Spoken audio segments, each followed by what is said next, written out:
मित्रांनो, काल भारतीय स्टॉक मार्केटमध्ये मोठ्या प्रमाणावर क्रॅश पाहायला मिळाला. सेन्सेक्स तब्बल 1313 अंकांनी पडला आणि 76,015 वर क्लोज झाला.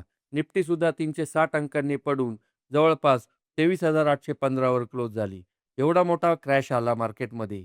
मार्केट सगळीकडे लाल असताना एक शेअर होता, की जो वाढत होता. ज्याच्यात इंट्राडे हाय 10% इतका गेला. तसेच 8% हायवर तो क्लोज झाला. एवढ्या मोठ्या तेजीचे कारण काय? कुठला आहे हा शेअर? चला तर समजून घेऊया. या शेअरचं नाव आहे व्होडाफोन आयडिया. अचानक एवढी मोठी तेजी आली तरी का? त्याचं पहिलं कारण म्हणजे एजीआर रिलीज.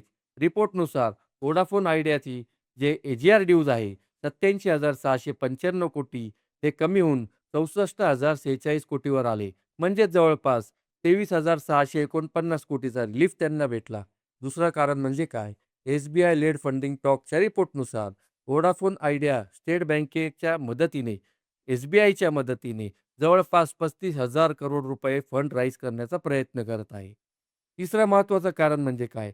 व्होडाफोनची सबसिडियरी कंपनी, यूकेची जी कंपनी आहे व्होडाफोनची सबसिडियरी कंपनी, ती सुद्धा स्ट्रॅटेजिक रिस्ट्रक्चरिंग करण्याचा प्रयत्न करत आहे आणि कंपनीला मदत करत आहे.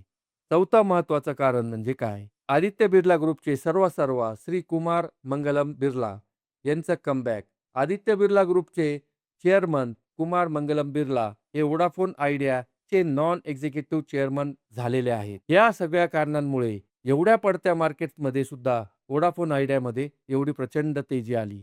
त्या क्रॅशमध्ये सुद्धा खूप संधी असतात मित्रांनो आणि अशा संधी जाणून घेण्यासाठी तुम्ही नेहमी बुल आयक्यू या चॅनलला कनेक्ट राहा, बघत राहा बुल आयक्यू चॅनल. अशाच मोठ्या आणि चांगल्या इन्साईटसाठी